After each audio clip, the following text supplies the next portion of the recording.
Hey guys, this is Zero here doing another vlog review. I'm sorry I haven't done one of these in a while. I've just been so busy. I think I've said this, yada yada yada, whatever. I'm actually doing this one just before I go to work today. So it's not going to be super long. I apologize, I'm a little under the weather. I'm kind of sick. I got a sore throat and a cold. And yeah, anyways, today I'm going to talk about Zyuden Sentai Kyoryuger 100 Years After, the new V-Cinema from Toei on the Kyoryugers. I thought it was pretty good. So let's start things off. It's 100 years in the future, and they actually make fun of the way like people would perceive the future as in movies and TV, or like a little kid has like an iPad out and he's like, wow, people 100 years ago sure had big imaginations, or something like that. Imagination! Anyways. So it looks more like the future probably will look like just slightly more futuristic. Not like they do the whole view screen in the air thing, because eventually we're going to get to the point where iPads are like that. They're going to be able to project it, and you can touch the air, and or tablets in general, whatever. Anyways, so that's what it starts out. And then it starts off with a battle. The Dinosaurs Legion has reawoken with new villains. Actually, 4 of the villains from the show are now each part of, like, one of them was the Santa Claus thing, the Santa Claus chimney thing. They're now all reborn as seasons, monsters of the seasons. And then we finally see the new Kyoryugers, which they're new and inexperienced, but they're all descendants of the previous ones, the ones we knew from the show. This time they're all different sort of dinosaurs, except Blue. Blue's still the same. Like, which I liked was the main guy, the Daigo's ancestor or descendant. He was Tobaspino, the Spinosaurus one, and I'm just like, I want to see more of Tobaspino. Tobaspino's my favorite, and so we get to see that.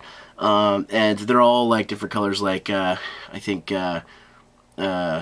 Soji is gray. I'm using their other names. Mai is or Ami is Cayenne. Uchi is Violet. Sorry, I'm just going off of memory here. The Senator Black is Silver. But yeah, so, and then the villains, the actual new Dinosaurs villains come back, and like, they're like, how could you guys have 4 shades of blue and 2 shades of like gold, and don't silver and gray look kind of the same? So they're criticizing them, and they're like, well, you guys have dumb emotions. Like, one of them is like envy, and the other one is like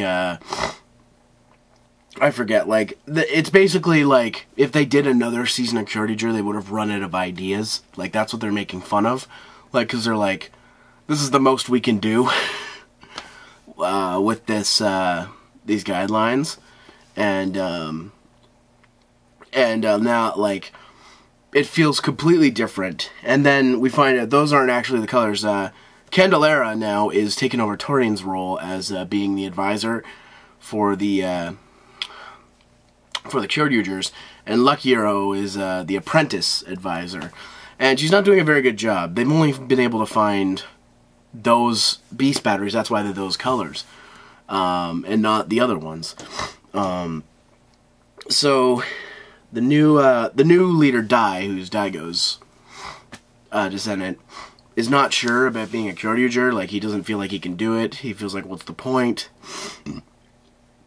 And then Minitira finds him, and Torian comes to him and says, oh, he's like, you haven't got your true color. And he looks at Minitira, and he's white, and he's like, oh, so I should be white. He's like, white? Huh, I guess you're not ready. And then whatever. And then eventually, like, because these guys all have different things. Like, Uchi's descendant is a professional bowler, because apparently within the last 100 years, bowlers become huge. Bowling's become huge. Ian's descendant is like a professional rock star, or he's a rock superstar, I guess.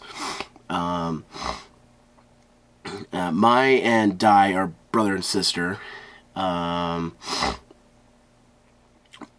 Ami and Dai are brother and sister, Ami being the older one. Sojiki, I think his name was? Sojin? I don't know. Soji's descendant is somebody who doesn't want to do sword training, and Soji's still alive. In fact, they make him look like Fu Manchu or something, like the trainer guy, Pai Mei from Pai Mei. He looks like Pai Mei, and the the makeup is so shittily done, but I think it's done like that on purpose because Soji's more comical now because he's just like that old man, and he's like, shape up and become Kyoryugers properly. Rah, rah, rah, rah, shake my stick around, my walking cane.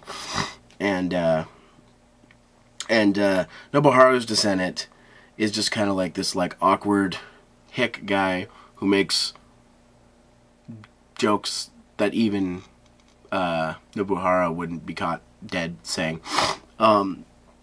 He's just kind of weird. He's kind of like a shut-in hick thing. I don't know. He's the only one that has his true color, which is blue. Eventually, they all end up finding their true colors, and they have to take on Deibos. And without spoiling it, some really cool stuff happens. They get their true colors, like the colors they're from their ancestors. And the brave finish in this is really, really cool. Like the final brave finish. I don't want to spoil it because I want you to see it. It's really cool. Like, it's super, super cool. I like that they made a new opening with the new colors that the team was, so I think that's really cool. More Topa Spina is always good for me. But I'm just kind of sad that they had to default back to the regular colors. Like, I know why they had to do it, but I was like, I want to see more of this stuff. Like, you know what I mean? Like, I don't know. It makes sense. But without going too much longer, I really liked this V Cinema movie. Check it out if you can. Overtime has it subbed. I'm sure TV Nihon's is coming eventually, because we know they all take their friggin' time. But you know what? They put more effort into it, and they sub a lot of things too. Excuse me. It's really good. We do get to see the old Kyoryugers too, and what happened since the series ended. So this is sort of a continuation of that. So yeah, I thought 100 Years After was really good. It was really fun. Like again, my problems with it are really just personal things that I just wish they would have done. But I can't really complain. For an hour-long V Cinema, or whatever V Cinema, like a small short movie thing, it was alright. Definitely better than Clash of the Red Rangers, which is a review I did with Nightman you should check out after this.